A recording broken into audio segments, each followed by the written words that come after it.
Hello guys, I am making this video because mistakes were made and it costed me to ruin two perfectly fine MacBooks or made the repair much harder. So this video is just more of a way to show that sure, right to repair is really nice and all.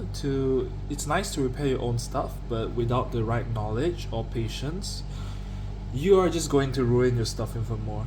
So even though I have like repaired a bunch of MacBooks already, they are mostly older models. So older models, they tend to not have much finicky stuff.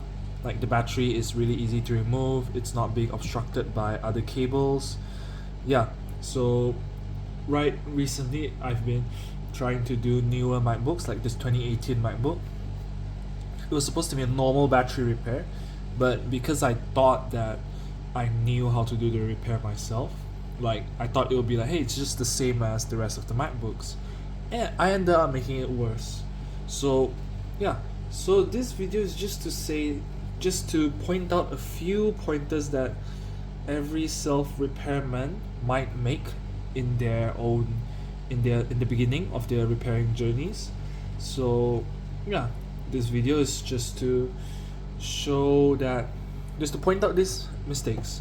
So as you can see in this MacBook, it's missing a battery, but when this MacBook first came to me, it was just the battery that was bloated. So naturally it'll just be a battery replacement. However, because I thought that I knew how to repair the battery, to remove the battery, I thought that the battery was connected through like somewhere. I thought this was the battery connector actually, because this was underneath the battery, right? Wait, no, this was over the battery. But I don't know why. I just thought that this part was connected to the battery. So I ended up trying to pull it. So this was before I looked up any tutorials. So when I tried to pull off the battery directly, and through here actually, because you had to remove this first. So when I removed it already, and I thought like, hey, why is it still stuck there? So I just kept pulling and pulling, and it broke. So the trackpad cable broke. So once the trackpad cable breaks, you just have to order a new one. And ordering a new one might not even work, because with newer MacBooks, they tend to get really strict with the serial number and all that parts compatibility. So if it's not, even if it's an original Apple part, if the serial doesn't match, it might not work. Same as goes with my 2017 MacBook Pro, which I don't have right now. I broke the display cable. Well, that was a really bad repair, because I was in a rush. So yeah, second point, you have to be really patient. So the 2017 MacBook Pro had a motherboard that's much larger than this. So when I removed all the screws, I forgot I needed to disconnect the display cable. So when I tried to pull it out, I thought, why is it not pulling out? It's so hard. I removed all the screws as well. So me, not wanting to think more about it, I thought it was just you need to give it a little bit of a nudge. So I pulled it even more, and I broke the display cable. Mind you, the MacBook was completely usable, just that the LCD had a bit of lines on it. So I wanted to replace the display cable, the flex cable, but I found out that it was very hard. So that's your third point. Before you do a repair, you really have to go and do your research on how to repair the MacBook. So yeah, I'm very confident that it was the flex cable issue, but then my mind was just thinking, hey, it's just a cable. I replace cables all the time. It's very easy. But for MacBook 2017, you had to remove the whole LCD, and you need to be really skilled to do that, which if you don't, you might destroy the LCD, causing a bigger problem. So yeah, I tried to do that. I failed. I tried to put everything back, and I ended up destroying the display cable. So that meant I had to order another display cable. So after that, I ordered the display cable, and the MacBook just stopped working. The fan was spinning really fast, and it wouldn't boot. So I couldn't really diagnose it. So yeah, that's just your third mistake. sorry, the third mistake people might make is they think that they are over they think that they're much qualified than they actually are, which causes them to make quite costly mistakes. So yeah, and then with this MacBook, this 2018 MacBook, I don't know why I was in such a rush again. The main point of this video is just the main problem that all repairmen might make is they overestimate their ability, and they try to repair it thinking like it's like the rest, there's no difference, but all MacBooks are very different from one another. So yeah, just because of that mistake, I ended up making all my repairs much more costly than they needed to be, and the 2017 MacBook just doesn't work anymore. So it might be dead, or it could be the keyboard issue, but that would be a really costly repair, so I just gave up on that. So that's just $150 down the drain. So it's not always a win. You don't always win with these repairs.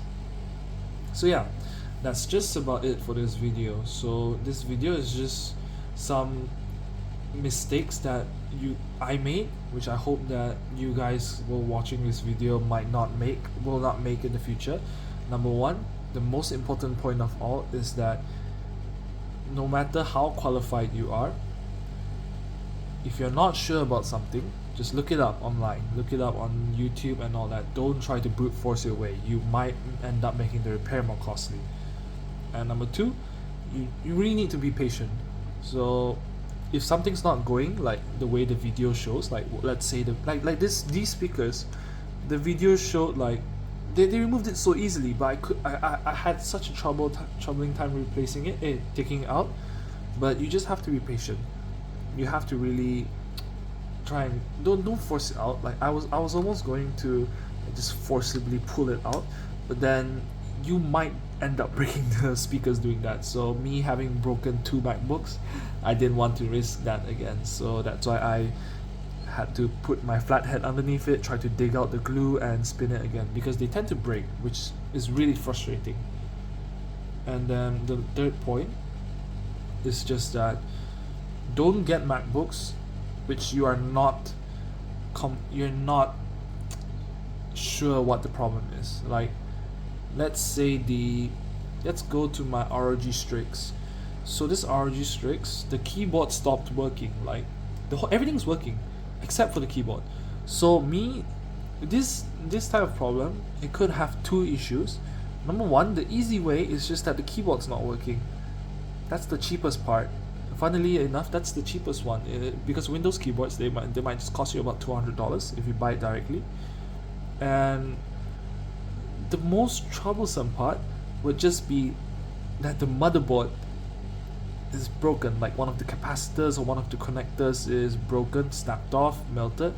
So yeah, don't get MacBooks, don't get any repair stuff that you're not really confident in your diagnosing capabilities. Like me, the worst case scenario happened. The ROG ended up having a broken connector, according to the repairman I sent it to.